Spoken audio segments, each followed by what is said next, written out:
بالله من الشيطان الرجيم بسم الله الرحمن الرحيم باب قول الله ونضع الموازين القسط يوم القيامة وأن أعمال بني آدم وقولهم يوزن وقال مجاهد القسطاس والعدل بالرومية ويقال القسط مصدر المقسط وهو العادل وأما القاسط فهو الجائل وبه قال حدثنا أحمد بن أشكاب قال حدثنا محمد بن فزيل عن عمارة بن القعقاع عن أبي زرعة عن أبي هريرة رضي الله تعالى عنه قال قال النبي صلى الله عليه وسلم كلمتان حبيبتان إلى الرحمن خفيفتان على اللسان ثقيلتان في الميزان سبحان الله وبحمده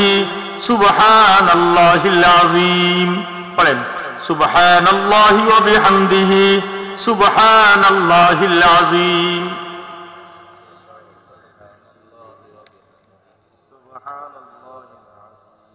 الحمد لله নজরপুর শরাফতুল বানাত দাওরা হাদিস মহিলা মাদ্রাসার আজকে দাওরা হাদিসের ছাত্রীদেরকে সমবনী সবক উপলক্ষের বার্ষিক ওয়াজ মাহফিলের সম্মানিত সভাপতি, সম্মানিত উপস্থিতি, হযরতে উলামায়ে কেরাম, আল্লাহ রাব্বুল ইজ্জত আমাদের যাদেরকে আসার বসার বলার শোনার তৌফিক দান করছেন, শুকর আদায় করছি আলহামদুলিল্লাহ। ইমাম বুখারী রাহমাতুল্লাহি আলাইহি যে কিতাবটা লিখেছেন এটাকে উলামায়ে কেরাম বলছেন আসহুল কুতুব, সবচেয়ে বিশুদ্ধ কিতাব কোরআনুল কারীমের পরে সহিহ বুখারী। ইমাম বুখারী রাহমাতুল্লাহ আলাইহি এই বুখারী শরীফ তাসনিফ করছেন 16 বছর সময় লাগিয়েছেন। কয় বছর? 16 বছর। এবং 16 বছর রোজায় উনি কি করছেন? রেখে কিতাব লিখছেন।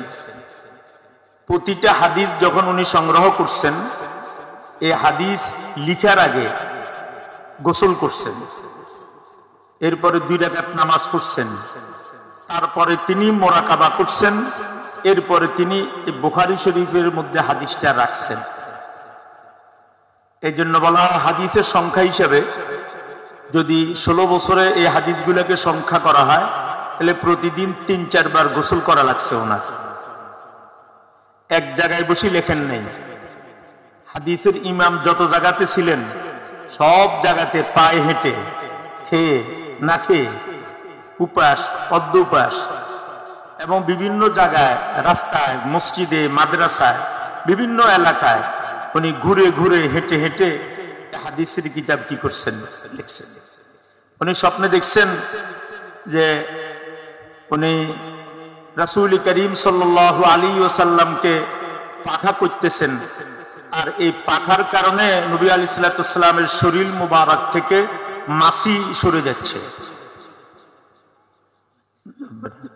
মাছি সরে যাচ্ছে, পাখা করছেন।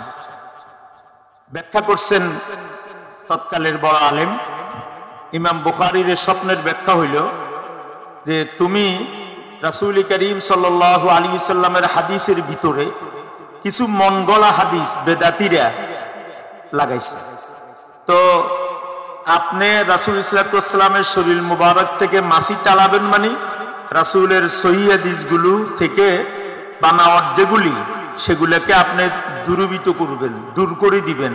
আল্লাহ আপনাকে এটা কি করছেন? দেখাইছেন। এটার গুরুত্ব যদি বলা হয়, খেয়াল করেন, বহু সময়ের প্রয়োজন।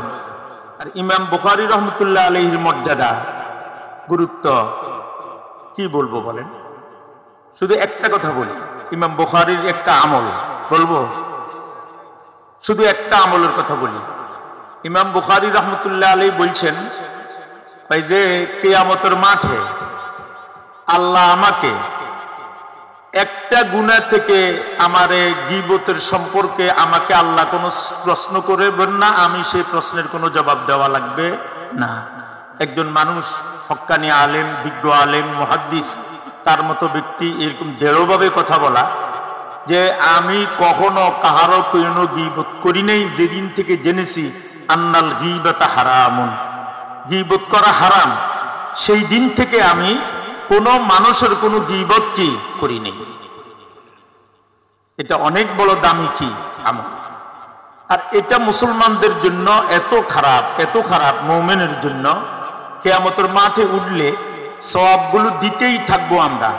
পরবর্তীতে দেখা যাবে পাওনাদার দাঁড়িয়ে থাকবে, আমার কিন্তু এখনো দেনাদার পরিশোধ হয় নাই, আমার নেকগুলো নিয়ে গেছে, এখন আর আমলনামাতে কোনো নেক নাই। পাওনাদার দাঁড়িয়ে থাকবে, আল্লাহ বলবেন দাও সমাধান আছে। এরপরে গুনাহ আছে না আবার, তো দেখা যায় আমার থেকে গুনাহ কেটে কেটে যারা আমার গীবত করছে ওদেরকে ওই পরিমাণ কি করবে, তাদের আমলনামা থেকে গুনাহ কেটে আনি ওই গীবতকারীর আমলনামাতে কি করবে, দিবে। যার গীবত করছে তারে তো আর নেক দেওয়ার মতো তার কাছে নেক নাই, সব নেকগুলো তো শেষ। কি বলেন, ঠিক না? শেষ না? তো এখন তো পাওনাদারকে কি দিয়ে বিদায় দিবেন? তো আল্লাহ ধরেন আরো 10 জন রয়ে গেছে, এই 10 জনের গুনাহ আছে না আবার আমলনামা তাদের, তো ওদের থেকে গুনাহ আল্লাহ তাআলা মাফিয়া ওই পরিমাণ গুনাহ গীবতকারীকে দিব।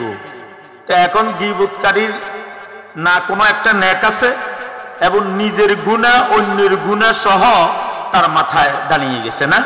সুম্মা উলকিয়া ফিন্নার, এরপরে তাকে জাহান্নামে কি করা হবে, নিক্ষেপ করা হবে। বলেন নাউজুবিল্লাহ। ছোট্ট করে একটা কথা বলে দিতে হয়, আমরা গত 2-3 বছর ইদানিং বর্তমানেও তাবলিগ জামাতের যিনি আমির ছিলেন ওনার সমালোচনা পুরা বাংলাদেশের আলেম ওলামারা করছে, আপনাদেরকে দাওয়াত দিয়ে করছে, আপনাদেরকে উপস্থিত করিয়ে করছেন। আবার করছেন বাংলাদেশের সবচেয়ে বড় মুহাক্কিক মুদাক্কিক আল্লাহওয়ালা আলেমদের মুরব্বী আল্লামা শফি সাহেব নব্বরাল্লাহু মারকাদাহু, আল্লাহ ওনার কবরকে জান্নাতের বাগান বানিয়ে দেয়। উনিও ওয়াজাহাতি জোর কইয়া পুরা বাংলাদেশে ওনার ত্রুটিগুলোকে উল্লেখ করছে। তখন আমাদের কিছু ভাইরা বলছেন যে এত বড় আলেম ওনারা কেমনে আরেকজনের গীবত করে, কি বলেন, বলছে না? এটার জবাব নেন। বুখারী শরীফ কেন এত বিশুদ্ধ হইল? বুখারী শরীফের মতো যাচাই বাছাই আর কোন ইমাম হাদিসের এত পরিমাণ করে নাই। বুখারী যে কোরআনের পরেই যে চলে গেছে, কি জন্য? বুখারী শরীফ হাদিসের মান বাড়ে কমে বর্ণনাকারীদের কারণে। বলেন, হাদিসের মান বাড়ে এবং কমে কার কারণে? রাসূলের মান তো সমান, রাসূলের হাদিস তো সবগুলো সমান, কিন্তু এখন কোন হাদিস দুর্বল, কোন হাদিস সবল, কোন হাদিস হাসান, কোন হাদিস জয়ীফ, কোন হাদিস সহিহ, আছে না এরকম? এই মানে পরিবর্তন বেশ কম কেন হয়? বর্ণনাকারীদের মানের বেশ কমে হাদিসের মানের বেশ কম হয়। বুখারী শরীফে কোনো দুর্বল হাদিস নেই, বলুন আলহামদুলিল্লাহ। তাহলে কি বুঝলেন? বর্ণনাকারীরা ইমাম বুখারী যার থেকে হাদিস শুনছে তার আদি অন্ত সবগুলো আলোচনা সমালোচনা সব ব্যাখ্যা বিশ্লেষণ করে শুনছে এবং করছে। কথা বুঝেন না? শুনছে এবং করছে। একজন থেকে একটা হাদিস পাইছে, পাওয়ার পরে উনি লিখে ফেলাইছেন তা নয়, বরঞ্চ ওনার মানে কোন মানের উনি কেমন আলেম, ওনার দুষ্টুটি কি, ওনার কর্মজীবন কেমন, ওনার ব্যক্তি জীবন কেমন, সবগুলো নিয়ে আদি অন্ত আলোচনা করে ব্যাখ্যা বিশ্লেষণ করে যখন মানদণ্ড পাইছে তখন হাদিসটা লিখছে। তাহলে আমি তো বলি, যদি আপনি সাদ সাহেবের সমালোচনাকে গীবত বলেন, তাহলে তো ইমাম বুখারী সারা দুনিয়ার সবচেয়ে বড় ইমাম হইয়া তিনি সবচেয়ে বড় সমালোচক ছিলেন, কি বলেন, ঠিক না? কিন্তু এটা কি গীবত? না, এটা গীবত কি নয়। তার কারণে উনি বলছেন, আমি আল্লাহর কাছে অন্য কোনো বিষয়ে আটকা খাইলেও বাবার গীবতের ব্যাপারে আমি আটক হব না, কারণ যখন থেকে আমি জানছি যে গীবত করা হারাম মাত্তাবতু, সেই দিন থেকে আর আমি কোনোদিন গীবত করি নাই। তাহলে ইমাম বুখারী রহমতুল্লাহ আলাইহির এই গুণটা আমরা নেওয়ার জন্য রাজি আছি তো ইনশাআল্লাহ। 2025 সালে আমরা শুধু একটা কর্মসূচি, পানটান একটু তাড়াতাড়ি গিলি ফেলান, কথা শুনতেছেন, পান চাবাইতেছেন, এটা তো অনেক বড়, কি কইতাম, কখন তাড়াতাড়ি শেষ করেন। কি বলতেছি বলেন? 2025 সালের একটা কর্মসূচি নিয়ে আমরা সবগুলো তো একসাথে ধরলে পারি না, আমরা দুর্বল। 2025 সালে শুধু এবার আমি 8-10 জায়গাতে এটার উপর মানে একটা প্রতিজ্ঞা নিয়ে আইছি, এরই বেশি পারবো না। 2025 সালে পুরা বছর আমি চেষ্টা করব আমার মুখ খুললে যেন সহিমতো খুলি, আমার থেকে যেন একটা গীবত, মিথ্যা, শিকায়ত, সমালোচনা যেন আমার মুখ দিয়ে বাহিরই না হয়। অন্তত এই বিষয়টা আমরা খেয়াল রাখতে পারবো তো ইনশাল্লাহ। জবানের হেফাজত বলেন, কিসের হেফাজত? একদম খেয়াল করে করে কথা বলবেন। হ্যাঁ, তৃতীয় ব্যক্তির কথা আসি গেলেই স্টপ হয়ে যাবেন, তৃতীয় ব্যক্তির কথা আসলেই খামোশ হয়ে যাবেন। কারণ তৃতীয় ব্যক্তির কথা আসলে অনেক সময় প্রশংসা 10টা হইলে আবার গীবত 2-1টা ভিতর দিয়ে ঢুকে, কি বলেন ঠিক না? এই জন্য তৃতীয় ব্যক্তির আলোচনা থেকে নিজের জবানকে হেফাজত করবেন। ইমাম বুখারী কিতাব শুরু করছেন বাদউল ওয়াহি, ওহির আলোচনা দ্বারা। এরপরে উনি কিতাব শুরু করছেন কিতাবুল ঈমান, এরপরে কিতাব রাখছেন কিতাবুল ইলম, এরপরে কিতাব রাখছেন কিতাবুত তাহারা, এরপরে কিতাব রাখছেন কিতাবুস সালাহ। সর্বপ্রথম উনি ওহী সম্পর্কে কিতাব আনছেন। ওহী হলো সমস্ত ইলমের মূল, কি বলেন? নামাজ, রোজা, হজ, যাকাত, যত ইবাদত, যত রকমের ইবাদত, সমস্ত ইবাদতের সম্পর্ক কার সাথে? ওহীর সাথে। বলেন কার সাথে? এই ঈমানও কেমনে আনবো আমরা, এটাও ওহীর উপর নির্ভর করে। এই জন্য ইমাম বুখারী শুধুমাত্র ওহীর কিতাবটা আগে আনছেন, এরপরে কিতাবুল ঈমান। তাহলে পক্ষান্তরে বলা যাবে কিতাবুল ঈমানটাই দিয়ে উনি শুরু করছেন বুখারী। বাকি ঈমানটা গ্রহণযোগ্য হওয়ার জন্য কি লাগে? ওহী লাগে। এই জন্য উনি পরোক্ষভাবে কিতাবুল ওয়াহি, বাদউল ওয়াহির কথা আনছেন, তবে মূল হইল কিতাবুল ঈমান। কিতাব শুরু করছেন কিতাবুল ঈমান দ্বারা, আর কিতাব শেষ করছেন কিতাবুত তাওহীদ দ্বারা। এটা কিতাবুত তাওহীদের বাব, কিতাবুত তাওহীদ। তো শুরুতেও ঈমান, শেষেতেও কি? ঈমান। ইমাম বুখারী একথা বুঝাতে চাচ্ছেন, যদি ঈমান ছাড়া কোনো আমল করে তাহলে সে আমল কি হবে না? গ্রহণযোগ্য হবে না। তাহলে শুরুতেও কি লাগবে? ঈমান। আর আমার শেষটাও কি লাগবে? তাওহীদ এবং ঈমান। এজন্য এই দুটো কিতাবের সাথে মিল রাখছেন। এখানে এই বাবটা তিনি যে রাখছেন, ইসলাম বিদ্বেষী কিছু দল আছে, এদেরকে ফেরাকে বাতেলা বলে। কি বলে? বলেন ফেরাকে বাতেলা। যেমন খারিজি, রাফিজি, জাহমিয়া, ঠিক না, মুরজিয়া, এরকম অনেকগুলো ফেরাকে বাতেলা আছে। কাদরিয়া, জাবরিয়া, অনেকগুলো ফেরাকে বাতেলা আছে। ওই সমস্ত ফেরাকে বাতেলাকে রদ করছেন এই কিতাব দ্বারা, মানে তাদের মতাদর্শকে খণ্ডাইছে ইমাম বুখারী এই কিতাব দ্বারা। ফেরাকে বাতেলার মধ্যে, বাতিল লোকদের মধ্যে একটা বিশাল জমাত ছিল মুতাজালা। বলেন কি নাম? মুতাজালা। মুতাজালাদের আকীদা ছিল, এরা বলে কিয়ামতের মাঠে কোনো আমল মাপা হবে না। বলেন নাউজুবিল্লাহ। কিয়ামতের মাঠে কোনো আমল মাপা হবে না, এটা হইল কার আকীদা? মুতাজালাদের আকীদা। এই আকীদাটাকে খণ্ডন করার জন্য ইমাম বুখারী একটা অধ্যায় আনছেন, শেষ অধ্যায়, বাবু কাউলিল্লাহি তাআলা ওয়া নাদাউল মাওয়াজিনাল কিসত। তরজমা, আমি ইনসাফের পাল্লা কায়েম করব। বলেন একবার, আমি কে? আল্লাহ। পাল্লা কায়েম করবেন কি? এখন ওজন না, আমল না মাপলে পাল্লা কেন? পাল্লা যেহেতু আছে, তাহলে আমল কি করা হবে? মাপা হবে। এই আয়াত দ্বারা স্পষ্ট এই কথা বোঝা যায়, আল্লাহ তাআলা নিজে বলছেন ওয়ানাদাউল মাওয়াজিনাল কিসত লিয়াউমিল কিয়ামা।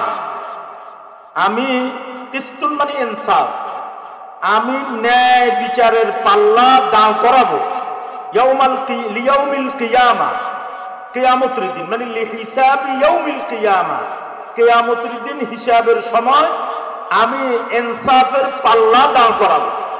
ইনসাফের পাল্লা কি করবেন? দাঁড় করাবেন। মুতাজালাদের যুক্তি হইল, আমরা যে নামাজ পড়ি, কই নামাজ কই দেখান, আছে কিছু? এরপরে রোজা যে রাখছেন, রোজাগুলো দেখান, রোজার কোন রূপরেখা দেখাইতে পারবেন? তো আমলগুলো হইল আরজ। আরজ মানে যার কোনো বডি নেই, দেখা যায় না, ছোঁয়া যায় না, বোঝা যায় না, এমন ব্যক্তিকে বলা হয় আরজ, বস্তুকে বলা হয় আরজ। যেমন এই আলোটা দেখেন, আলো, এই আলো যেটা, এই আলো আপনি আলাদা করে দেখাইতে পারবেন? হ্যাঁ, বাতি এটা বন্ধ করে দিলে এতক্ষণ যে আলো দিছে, আলো এটা ধরে রাখতে পারছেন? তো এখন মুতাজিলা যারা জ্ঞান পাপী, এরা কি বলেন? জ্ঞান পাপী। এরা বলে যে এটা কিভাবে মাপা হবে? আমল তো কোনো শরীর নয়, কোনো বডি নয়, হ্যাঁ, এমন কোনো দেখা যায় না, ধরা যায় না, তো এটা আবার কিয়ামতের মাঠে মাপবে কিভাবে? এটার প্রথম জবাবটা নেন, যেটা হইল বর্তমানে এই প্রশ্ন একদম বেকুলে। এই প্রশ্ন করলে জ্ঞানী লোক তো দূরের কথা, মানে পাগলও এই ধরনের প্রশ্ন করবে না এখন বর্তমানে, যে যেটা ধরা যায় না, যেটা ছোঁয়া যায় না, যেটার কোনো বডি নেই, ওটা মাপবে কিভাবে? এটা বলেন আবহাওয়া মাপেনি? আবহাওয়া মাপে না? তাপমাত্রা মাপে? শরীরে জ্বর উঠলে জ্বর মাপে? তো এগুলোর পাল্লা কই? এটাই পাল্লা না? সব পাল্লা শিল্পালি হইতে হবে এটা জরুরি নয়। বিভিন্ন বস্তু এখন মাপার পাল্লা বাহির হয়ে গেছে।